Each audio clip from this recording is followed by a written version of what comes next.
Lee Haney subestimado, 8 títulos de Mr. Olympia, 8, o mesmo número que Ronnie Coleman. Por que quase ninguém fala dele? Porque ele não tem tantos seguidores. Hoje vamos conhecer um dos homens mais importantes do fisiculturismo. Ele aperfeiçoou a combinação entre tamanho, simetria e estética. Um híbrido entre o fisiculturismo clássico e os monstruosos que vieram depois. Esta é a história de Lee Haney. Nasceu em 1959 na Carolina do Sul. Desde jovem, destacou-se não só pelo físico, mas também pela mentalidade. Enquanto outros buscavam treinar mais, ele buscava treinar melhor. Sua filosofia era clara: estimular, não destruir. Algo que ia contra o enfoque brutal que dominava o fisiculturismo nos anos 80. Com 19 anos já competia e conquistava títulos juvenis, logo se tornando fisiculturista profissional.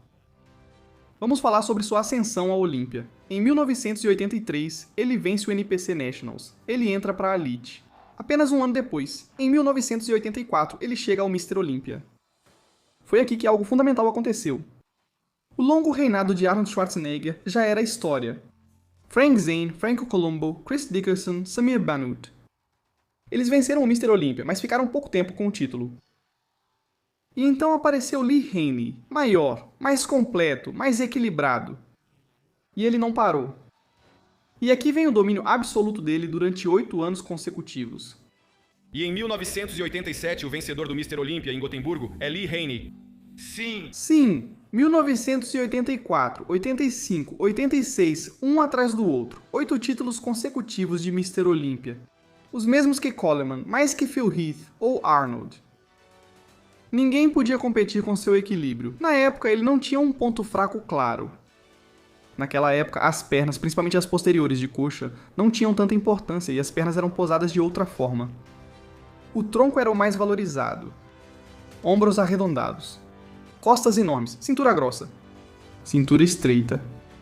Enquanto outros cresciam sacrificando a estética, Lee Haney mantinha as proporções e dominava de forma indiscutível. Antes de Lee Haney, tínhamos fisiculturistas como Samir Bannout, Chris Dickerson, Franco Columbu, Frank Zane e Arnold Schwarzenegger, fisiculturistas open mais clássicos. Lee Haney foi como uma ponte entre isso e os monstros que viriam depois. Foi um ponto de inflexão, um híbrido.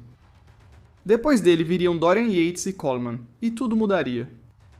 Esse fisiculturista acreditava que era possível crescer sem perder a estética, e conseguiu.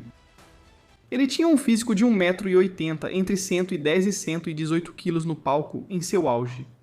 Com peso de 243,25 kg.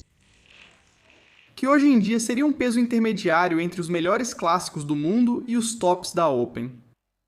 Tinha uma cintura de 80 centímetros, com um peitoral de 142, o que lhe dava uma forma de vir muito distinta. Os braços mediam 53 centímetros e as pernas 76, as panturrilhas 51. Uma costas largas com boas inserções e uma genética espetacular bastante densa. Ele tinha cintura fina, boa forma e mais músculos que seus predecessores. Ele também tinha um ótimo peitoral, muito fibrado e definido. Acho que Lee Haney elevou a importância de ter um grande dorso, como uma das maiores armas no fisiculturismo. Depois dele, o objetivo já não era mais o equilíbrio, era o impacto, com mais foco na definição extrema. O fisiculturismo mudou para sempre depois dele. A definição dele não foi a mais extrema do fisiculturismo, mas foi superior à dos fisiculturistas anteriores, embora fosse inferior à de Dorian Yates, que viria depois. No geral, Lee Haney tinha um físico muito completo. Como ele treinava? Comecei a estimular, não a aniquilar. Pensei que era necessário estimular, não destruir. E o segredo do sucesso era trabalhar duro, mas com um propósito definido, muito claro. A rotina dele consistia em 3 dias de treino e 1 de descanso. Esses 3 dias variavam no ciclo seguinte. No primeiro dia, treinava peito e braços, no segundo, pernas, no terceiro, costas e ombros. Treinava abdômen todos os dias, e panturrilha todos os dias. Algo impensável no fisiculturismo atual, onde justamente esses grupos musculares não se destacam. Fazia um volume de treino médio para alto. Alternava um ciclo de treino mais pesado, com séries mais curtas, com repetições mais altas. Dava prioridade a exercícios multiarticulares, seguidos de exercícios mais isolados. Sua dieta era bastante limpa. Comia carne magra, peixe, muitos ovos, aveia, batata doce e comia muitas verduras. Não adianta treinar e comer igual a um cachorro. E agora vamos falar de uma coisa muito curiosa, que é que ele se aposentou em 1991 no auge, invicto, algo pouco comum no fisiculturismo, onde normalmente não sabem quando parar. Ele queria superar os 7 Mr. Olympias de Arnold Schwarzenegger. Conseguiu. Se aposentou para, segundo ele disse, focar na família e nos seus negócios. Parece uma jogada de mestre, pois ele saiu com a imagem de campeão. Não com uma versão ruim, decadente ou derrotada. Além disso, foi o melhor para sua saúde, família e negócios.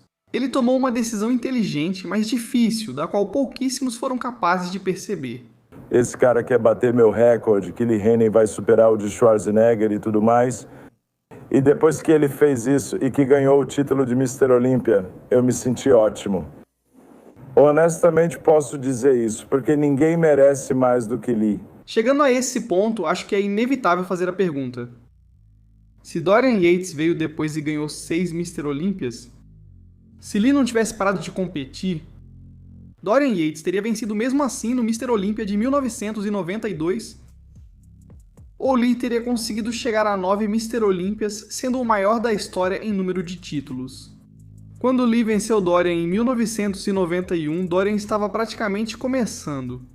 Ele ainda não tinha estourado. Em 1992, quando venceu o Mr. Olympia, ele não era o mesmo homem de 1991, era alguém totalmente diferente. Acho que Lee poderia ter dado muito trabalho para ele, mas Dorian Yates era inevitável, e a sua era teria chegado mesmo que Lee Haney não tivesse se aposentado. Vendo sua trajetória e físico impressionantes, por que ele não tem a mesma fama ou reconhecimento de Coleman, Arnold, Phil Heath ou Dorian Yates? Talvez ele não fosse tão midiático assim, não gritava, não fazia espetáculo, não treinava obsessivamente nem era polêmico. Simplesmente fazia o que tinha que fazer. Acho que ele merece bem mais fama do que tem. Atualmente ele tem 66 anos e, como muitos sabem, está esperando um transplante de rim o quanto antes. Ele mantém um estilo de vida saudável e ativo, participa de eventos de fisiculturismo, entrega prêmios, conversa com as pessoas, dá palestras e também possui um evento próprio. E essa é a história de Lee Haney, 8 vezes Mr. Olympia, um dos melhores fisiculturistas da história, mas desconhecido por muitos e, na minha opinião, subestimado. Se gostaram do vídeo, deixem seu apoio e assistam aos outros episódios da série, que estarão no final e na descrição. É isso, quem se despede é Ares Viticulturismo, nos vemos no próximo vídeo.